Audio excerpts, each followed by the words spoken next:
Hey, how's it going, ʀᴇᴜ? Today, not only I'm going to show you how you can properly diagnose a bad ball joint, but I'm also going to show you how you can replace it. Now, before we go any further, if you see any tools or products used in this video that pique your interest, I put links to where you can buy them for cheap online in the description box, so don't be afraid to click on them and check them out.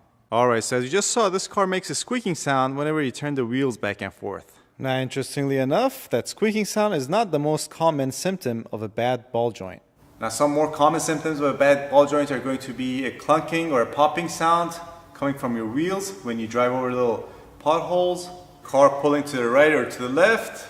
And if you drive on a bad ball joint long enough, you'll have uneven tire wear. Now, in order to verify that you indeed have a bad ball joint, what you'll need to do is to first raise and support the side that you suspect is a bad ball joint on jack stands.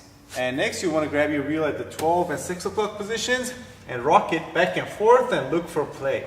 See, by rocking your wheel back and forth in those positions, you put tension on your lower, and if your car is equipped with one, upper ball joint. And if you do feel any play, that means that you could potentially have either a lower or upper bad ball joint. Well, you'll need to visually verify that, because if you have a bad wheel bearing, you'll have the same play in your wheel. Now, as you can hopefully see, there is no play in the lower ball joint for this car. But we still hear that squeaking noise, so what is the hell? See, the way ball joints work is that in the center of it, you have this shaft that's rounded towards the bottom. This guy right here. And this bottom end sits inside the housing. And here's the housing for this ball joint. Now, since both these two pieces are made out of metal and they cannot rub against each other for a prolonged period of time, what they put between these two is going to be some type of a plastic seal or bushing. And in order to prolong the life of that bushing, what they put inside of these ball joints is going to be some grease. And in order to make sure that grease stays in there, that's where the rubber boot comes in. In so many words, what I suspect has happened here is that rubber seal inside the ball joint has worn out, and every time this ball joint is turning inside of there, when we turn our wheel, it's starting to make a noise. And if you look closely, you can see a completely torn rubber boot and the grease that's badly contaminated with dirt, dust, and debris. Now, you also have ball joints inside your inner and outer tie rods, which work pretty much exactly the same way. But the only ball joint that's rotating, which would mean is the one that could potentially be making this noise while we turn our wheel back and forth, is going to be our lower or upper ball joint. Also, now with that side raised off the ground and no load on that ball joint, when we turn the wheel, we don't hear the noise. Alright, enough of that. Let's get on to the repair procedure now. So in order to replace a ball joint, you of course need a basic set of hand tools. Some wrenches would also help, especially if they're ratcheting wrenches like these with my logo on them. Oh yeah, my own brand of ratcheting wrenches. These will be available for sale hopefully within the next month or so through my website, if you guys are interested. But most important of all, you're going to need a ball joint press like you see here. Alright, first things first, we're going to remove our wheel.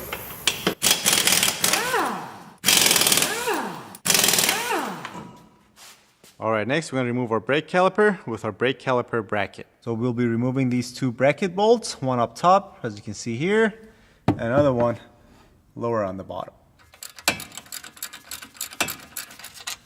Here's the top one. And here's the bottom one. Now, before you take this bottom one and completely remove your bracket, you want to make sure you have something that you can rest this caliper bracket on so it's not dangling off the brake line. Like this. Alright, since we're completely planning on removing the steering knuckle, what we're going to do next is to remove our outer tie rod end. Alright, so first a couple of shots of PB Blaster. And next, we'll remove our cotter pin. There we go. And next, we'll remove our castle nut. Some more PB Blaster action. Alright, so in order to detach our outer tie rod end from our steering knuckle, what we're going to need to do is grab ourselves a nice big hammer and whack it right here on the steering knuckle side. Right here. There we go. And next, since this car is equipped with ABS, we're going to remove our ABS sensor by removing these two bolts that you see attached to our steering knuckle. Here's the one up top. And here's the one on the bottom. And here's our ABS sensor. There we go. Alright, so next we're going to loosen the castle nut for lower ball joints. So first, we'll remove our cotter pin. There it is. And next we're just going to loosen this castle nut. We're not going to remove it completely. Yeah, we're just going to back it out this much. This is enough. And then we'll come up to our upper ball joint and control arms, and we're going to remove this nut and then remove this bolt. Here we go. And next, if we're lucky, we should be able to just hammer this out. There we go. Or you might need to use a punch or whatever you have at your disposal to get it out. Once again, some more PB blaster action. Right where our upper ball joint goes through our steering knuckle. And again, some hammer action on the steering knuckle part.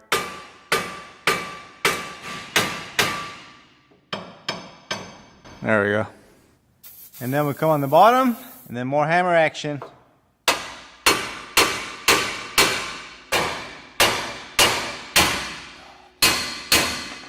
Finally, that took a while. Alright, and now we can remove the lower ball joint castle nut, and then remove our steering knuckle. This. So here's a look at our lower ball joint. So if we were to remove this, we need to push this through our control arm. So first, we're going to remove the snap ring that's around it. There we go. Watch your eyes. Make some more PB blaster action around our ball joint. So in order to remove it, we could use our ball joint press, but it's much easier just to try to hammer it out. Just make sure you don't damage your control arm.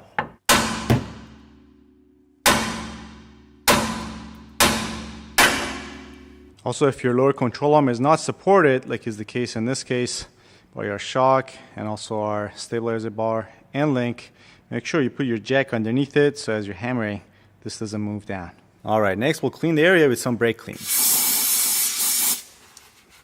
And next we go to our ball joint press, find the right adapters. So for this, we're going to use this ring. This is the one that's going to go against this housing on the bottom.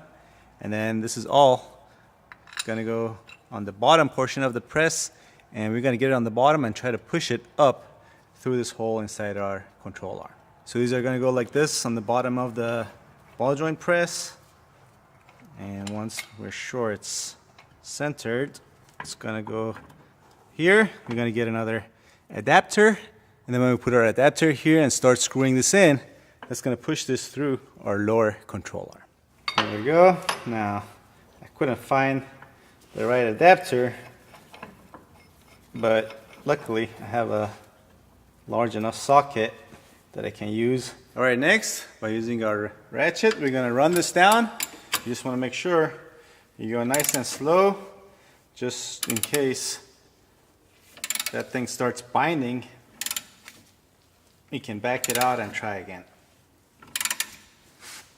So it got kind of hard way too quick. So I'm going to actually back this out, take a look-see.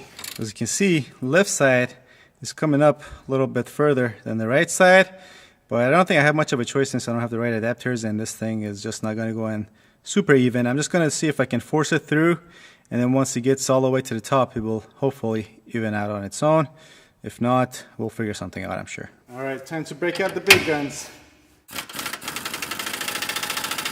Alright, so actually this thing did bind towards the top where I couldn't even push it with my air gun. So what I did was use my jack and the adapters and a socket to support the ball joints from underneath.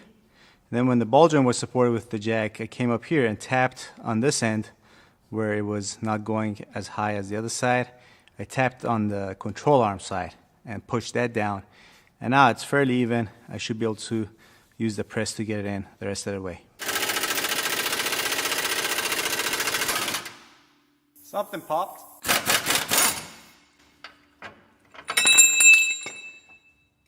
Alright, we got it. Alright, next we'll install our new snap ring. Like this. Alright, next we'll install our grease fitting. Make sure it ends up facing somewhere that's going to be accessible later on. Alright, so the rest of this is just going to be the reversible removal, so I won't get that on camera. Just make sure you torque these down to the proper torque specification for your car's make and model. Also make sure you use new cotter pins. So I'm just going to go ahead and put everything back together, and the next shot you guys will see will be us testing, turning the wheel back and forth, see whether we fixed our issue or not.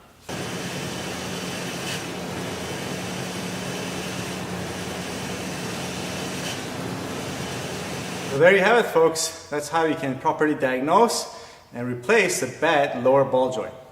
So yeah, if you like this video, do me a favor and share this video on your favorite social network. And also consider checking out these other related videos, of which I put links to on this side of the screen that you can click on. There will also be links in the description box down below as well. Alright, thanks for watching. I'll see you guys next time.